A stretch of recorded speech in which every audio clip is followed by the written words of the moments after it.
بسم اللہ الرحمن الرحیم۔ الصلاۃ والسلام علیک یا رسول اللہ وعلی آلک و اصحابک یا حبیب اللہ۔ لاکھوں کروڑوں درود محمد اور آل محمد پر کہ جن کے صدقے اور وسیلے سے اللہ پاک نے ہم پر اپنی بے پناہ عنایات جاری رکھی ہوئی ہیں۔ معزز سامعین کرام، السلام علیکم۔ آج درود شریف کے مشاہدات کا انسائکلوپیڈیا کی قسط نمبر 24 آپ کے سامنے پیش کر رہا ہوں۔ مفتی عبدالرؤف سکھروی مدظلہ فرماتے ہیں کہ میں حضرت مفتی اعظم پاکستان کی خدمت میں رہا ہوں۔ وہ پوری ایک اکیڈمی کے برابر کام کرتے تھے اور پوری جماعت اتنا مل کر کام نہیں کرتی تھی جتنا وہ اکیلے کرتے تھے۔ اتنا بڑا دارالعلوم وہ اکیلے چلاتے تھے، لیکن اس شدید مصروفیت کے باوجود جمعے کے دن حضرت کا 3000 مرتبہ درود شریف پڑھنے کا معمول تھا، اور یہ حضرت کی اخیر عمری کا حال بتا رہا ہوں۔ 80 سال کے لگ بھگ عمر ہونے کے باوجود ہر جمعے کو 3000 مرتبہ درود شریف پڑھا کرتے تھے۔ میرے عزیزو، ایک سوال اور مجھ سے کسی نے واٹس ایپ پہ پوچھا تھا کہ آل کے بغیر سلام پڑھنا جائز ہے؟ یعنی وہ درود اور سلام جس میں آل کا لفظ نہ ہو، کیا وہ پڑھنا چاہیے یا کیا وہ قبول ہوتا ہے؟ ایک مرتبہ میں نے فیس بک پر پوسٹ کی تو وہاں کسی نے کمنٹ یہ کیا تھا کہ جس درود میں آل کا لفظ نہ ہو وہ قبول نہیں کیا جاتا۔ میں نے ان کو کوئی جواب نہیں دیا، کیونکہ جب تک کسی حدیث کا حوالہ نہ کوئی دے تو اس سے بحث کرنا فضول ہے، لہذا میں نے اسے رد کر دیا، اس کو چھوڑ دیا، اس کو اگنور کر دیا۔ لیکن عموماً یہ سوال ہوتا بھی رہتا ہے، اور لوگ یہ بھی پوچھتے ہیں کہ ہم جو درود پڑھ رہے ہیں اس میں سلام اور آل کا لفظ نہیں ہے، تو ہم اپنا ورد بھی نہیں چھوڑنا چاہتے، اور کوئی ایسی چیز بتائیں یا کوئی ایسا طریقہ بتائیں کہ ہمارا سلام بھی پیش ہو جائے اور آل کا لفظ بھی آ جائے اور ہمارا ورد بھی مکمل ہو جائے۔ تو یہاں ایک چھوٹی سی مثال اپنی دیتا ہوں، میں پہلے اپنے آپ کو آپ کے سامنے رکھتا ہوں، اپنی مثال دیتا ہوں کہ میں نے کس طرح اس چیز کو کور کیا یا میں نے اس مسئلے کو کس طرح حل کرنے کی کوشش کی۔ دیکھیں، میں درود رحمت پڑھتا ہوں صلی اللہ علی محمد، اس میں یہ درود تو ہے، اس میں سلام نہیں ہے اور اس میں آل کا لفظ نہیں ہے۔ اب کیا میرا یہ درود مقبول ہے؟ کیا اس کو پڑھنے کا ثواب ملتا ہے؟ اور کیا یہ ایک مکمل درود ہے؟ مکمل درود کے بارے میں تو میں نے 1 یا 2 ویڈیوز پہلے اپلوڈ کروا دی تھی، وہ تو آپ کے ذہنوں سے نکل گئی ہوگی یہ شک والی بات کہ مکمل ہے یا نہیں ہے۔ بات کرتے ہیں سلام کے لفظ کی اور آل کے لفظ کی۔ میری عادت یہ ہے کہ جب صبح اٹھتا ہوں تو پہلے 3 مرتبہ یا 11 مرتبہ یا جتنی مرتبہ بھی مجھے اللہ پاک توفیق دے، یا ایک تسبیح بھی کر لیتا ہوں کہ الصلاۃ والسلام علیک یا رسول اللہ پڑھ لیتا ہوں۔ اب اس میں صلاۃ بھی آ گیا اور اس میں سلام کا لفظ بھی آ گیا۔ اس کے بعد میں اپنا ورد شروع کر دیتا ہوں، صلی اللہ علی محمد، صلی اللہ علی محمد، صلی اللہ علی محمد، اور رات کو جب اپنی تسبیح رکھنے لگتا ہوں تو پھر الصلاۃ والسلام علیک یا رسول اللہ پڑھ لیتا ہوں۔ ایک تسبیح پڑھ لوں، 3 بار پڑھ لوں یا 11 بار پڑھ لوں، تو اس طرح میرا اول اور آخر کلام درود بھی ہو گیا اور سلام بھی ہو گیا، اور درمیان میں میرا اپنا ورد ہے جو میں سارا دن پڑھتا رہا، یعنی صلی اللہ علی محمد، تو صلاۃ بھی ہو گئی اور سلام بھی ہو گیا، اور ذہنوں سے یہ گنجائش، شک و شبے کی گنجائش بھی نکل گئی کہ ہم نے تو صلاۃ پڑھ لی، سلام نہیں پڑھا۔ بھئی میں نے اول آخر صلاۃ و سلام پڑھ لیا، درمیان میں صلاۃ ہو گئی۔ اب کوئی یہ نہیں کہہ سکتا کہ آپ کے درود میں تو سلام تھا ہی نہیں۔ میں کہہ سکتا ہوں اسے کہ میں نے اول آخر ایک ایک تسبیح پڑھی تو ہے سلام کی، صلاۃ اور سلام، اور درمیان میں نے صلاۃ پڑھ لی سارا دن، تو میرا صلاۃ بھی ہو گیا اور سلام بھی ہو گیا۔ اب بات کرتے ہیں آل کے لفظ کی۔ دیکھیں کہیں بھی بات وہیں آ جاتی ہے کہ میں تو احادیث کا حوالہ تب دوں نا جب کوئی اگلا بندہ مجھے حدیث سنائے کہ یہ حدیث ہے، اس میں آل کے لفظ کا کہا گیا ہے کہ اگر آپ آل کا لفظ نہیں استعمال کریں گے یا نہیں پڑھیں گے تو آپ کا درود قبول نہیں ہوگا۔ پھر تو میں اسے اس حدیث کو رد کروں یا اس حدیث کا جواب دوں اس کو۔ رد کرنے سے مراد یہ ہے، ہم کوئی حدیث کے منکر نہیں ہیں، بعض روایات ہوتی ہیں موضوع روایات، یہ احادیث کا علم جو رکھتے ہیں بہت اچھی طرح جانتے ہیں، من گھڑت روایات۔ ضعیف احادیث بھی ہوتی ہیں، ان کے بارے میں بھی حکم ہے وہ کہاں پہ جا کے اس کو تسلیم کرنا چاہیے۔ تو اگر تو وہ حدیث کا حوالہ دیتا ہے تو میں اس کو رد کر کے اس کی جگہ اپنی جو ہے دلیل دے سکتا ہوں حدیث کے ساتھ، لیکن جب کوئی حدیث ہی نہ پیش کرے، بغیر دلیل کے بات کرے، بغیر ثبوت کے بات کرے، تو ہم اس کے پیچھے اتنا ٹائم ضائع کرنے کی کیا ضرورت ہے؟ جو بندہ نکلا ہی گھر سے قتل کے ارادے سے ہو، اس کو سمجھانا فضول ہے، اس کے راستے میں تو جو بھی آتا ہے وہ اس کو مار دیتا ہے۔ تو منع کرنے والوں کو یا منکرین کو اگر ہم سمجھانے لگ جائے تو انہوں نے کبھی بھی نہیں ماننا۔ اگر کوئی آپ آزما کر دیکھ لے، جو لوگ درود ابراہیمی کو ترجیح دیتے ہیں اور باقی درودوں کو رد کرتے ہیں کہ باقی مسنون درود پڑھنے چاہیے، غیر مسنون درود پڑھنا حرام ہے، آپ انہیں سمجھا کے دیکھ لیں۔ 10 دن 10 عالم مل کر بھی اگر انہیں سمجھا لینا، ان کی 1.5 اینٹ کی مسجد علیحدہ ہی ہوگی، ان کی اپنی ایک الگ مسجد ہوگی۔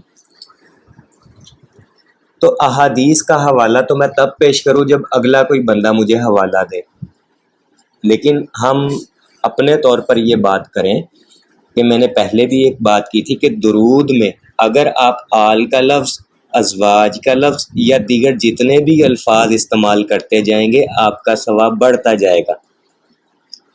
صلی اللہ علی محمد، یا آپ یوں کہہ لیں کہ اللہم صلی علی محمد و آل محمد۔ اگر میں اللہم صلی علی محمد ہی پڑھ لوں نا تو اس میں کوئی برائی نہیں ہے، یہ نہ تو یہ ناقص درود ہے، نہ ہی اس کو ہم یہ کہہ سکتے کہ یہ غیر مسنون ہے، نہ یہ کہہ سکتے کہ یہ مکمل نہیں ہے، درود ہی ہے، مجھے میرے پڑھے گئے لفظوں کے مطابق ثواب ملے گا۔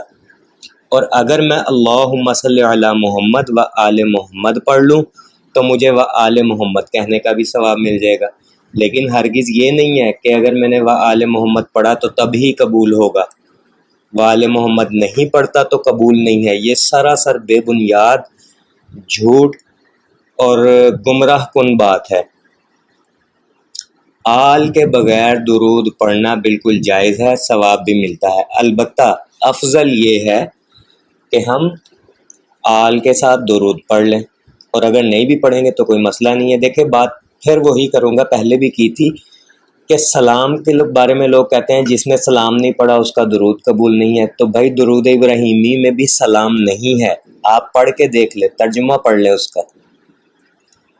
درود ابراہیمی میں سلام کا لفظ ہے ہی نہیں، حالانکہ اللہ پاک نے فرمایا ان اللہ و ملائکتہ یصلون علی النبی یا ایھا الذین آمنوا صلوا علیہ وسلموا تسلیما، کہ میں اور میرے فرشتے درود و سلام بھیجتے ہیں، پس اے ایمان والو تم بھی خوب خوب درود اور سلام بھیجو۔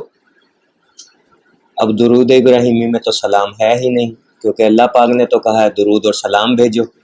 اب جب درود ابراہیمی میں سلام نہیں ہے تو اس کا مطلب ہے یہ ایک مکمل درود نہیں ہے، اور اگر یہ ایک مکمل درود نہیں ہے تو آپ کی نماز بھی مکمل نہیں ہے۔ بات تو بڑے پتہ کی ہے نا، درود مکمل نہیں ہے تو آپ کی نماز بھی مکمل نہیں ہے، کیونکہ آپ نماز میں یہی پڑھتے ہیں۔